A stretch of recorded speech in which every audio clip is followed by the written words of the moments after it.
the Philippines is facing a silent crisis.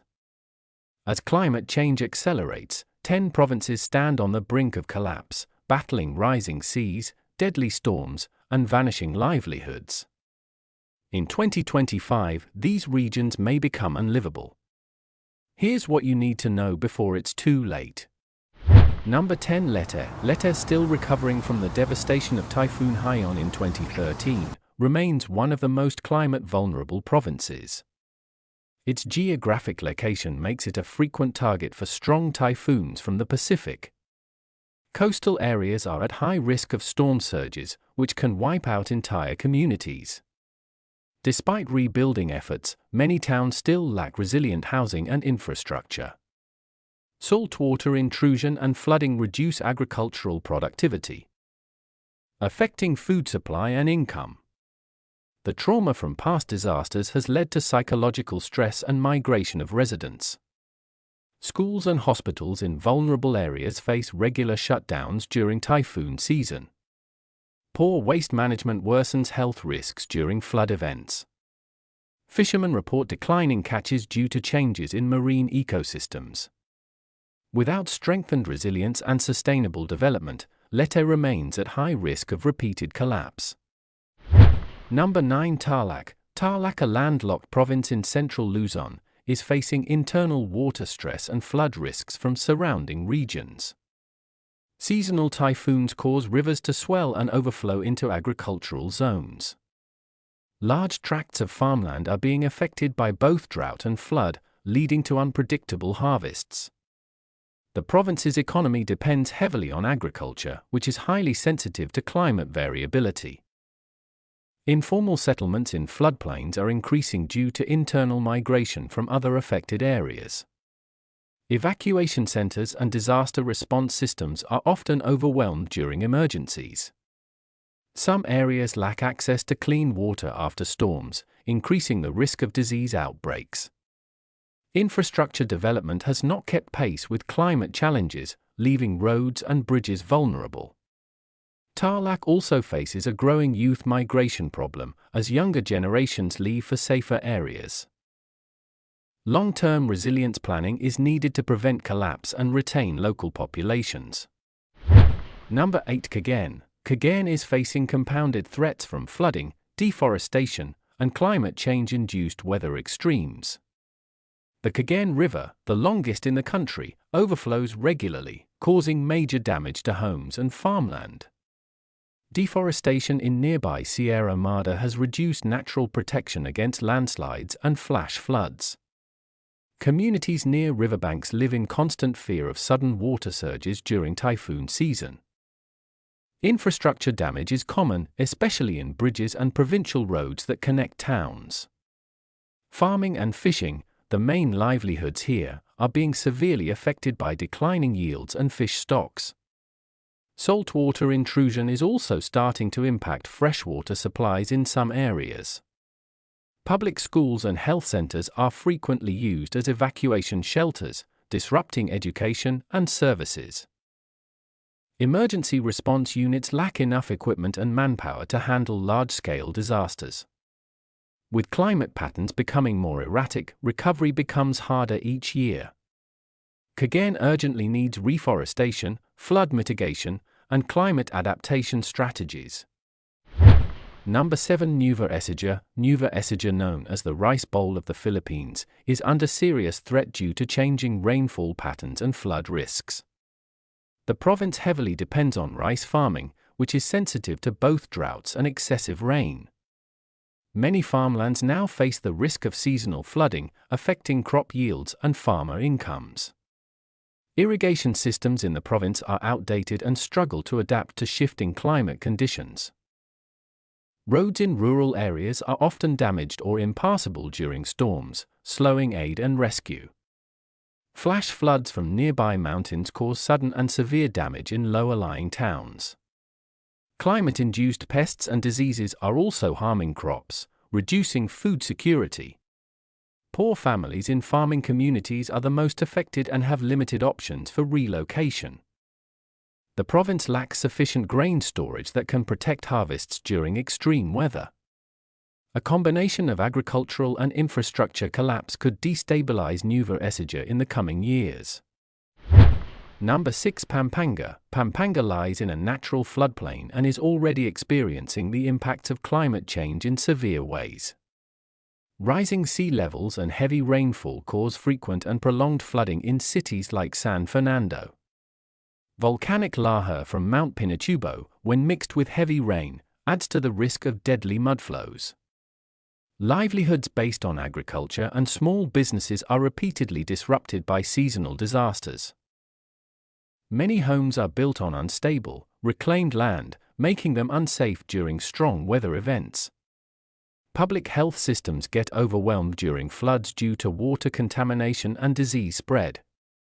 Traffic and transport become paralyzed in urban areas during heavy rains. Coastal towns are seeing increasing displacement as erosion eats away at shoreline communities. Pampanga also lacks sufficient evacuation centers and flood-resistant infrastructure. Unless major investments are made in flood control, Pampanga may become increasingly unlivable. Number 5. Pangasinan. Pangasinan, located along the western seaboard of Luzon, is highly vulnerable to both sea level rise and extreme rainfall. The province frequently experiences flooding that damages homes, roads, and farmlands. River systems like Agno overflow during strong typhoons, affecting thousands of families annually.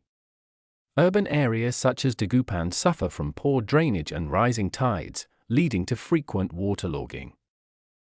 Agriculture is highly at risk as saltwater intrusion ruins crop yields.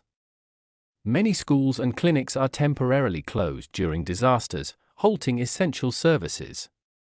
Fishing communities along the coast are seeing reduced catches due to marine degradation. There is a growing risk of vector-borne diseases due to standing water and poor sanitation. Informal settlements in flood-prone zones are especially exposed and lack proper housing. Without strategic urban planning and flood management, Pangasinan faces serious long-term collapse risks. Number 4. Camarines, Sir. Camarines, Sir is a typhoon-prone province that is now also facing serious risks from rising sea levels, affecting over 2,268 hectares of land. Located in the Bicol region, it regularly experiences intense tropical storms and floods. The province has seen an increase in landslides and crop failures due to changing climate conditions. Rural areas depend on rice farming, which is increasingly disrupted by drought and flood cycles. Urban centers like Naga City are also at risk due to inadequate drainage and poor urban planning. Waterborne diseases often spread during flood seasons, affecting children and the elderly the most. Infrastructure in some parts is old and unable to handle current climate stress levels. Coastal erosion has begun to displace families and reduce agricultural productivity. Climate change is also reducing fish stocks, harming the livelihoods of many local fishermen. The province urgently needs climate-resilient planning and early warning systems to ensure long-term safety.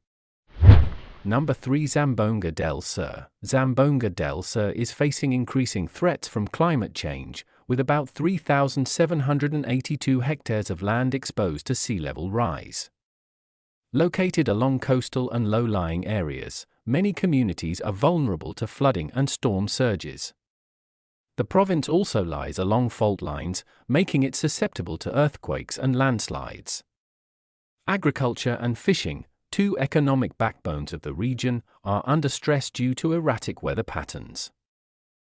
Infrastructure remains underdeveloped, with many rural areas lacking reliable access to healthcare and emergency services. Seasonal typhoons have become stronger and more damaging, often leading to property loss and displacement. Educational institutions and public services are frequently disrupted by these events. Many families live in informal settlements near waterways, which are the first to be flooded. There is also limited climate education and awareness among the local population. Zamboanga del Sur needs long-term investment in infrastructure and risk reduction to prevent collapse. Number 2. Palawan. Palawan, known for its stunning natural beauty, is ironically among the most endangered provinces in terms of climate vulnerability. Around 6,428 hectares of land are projected to be affected by rising sea levels. Coastal erosion and saltwater intrusion are already threatening farmlands and freshwater sources.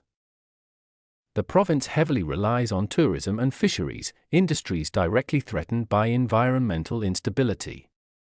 Many communities in Palawan lack resilient infrastructure and live in areas with poor drainage systems. Flooding, landslides, and stronger typhoons are becoming more frequent, overwhelming local disaster response.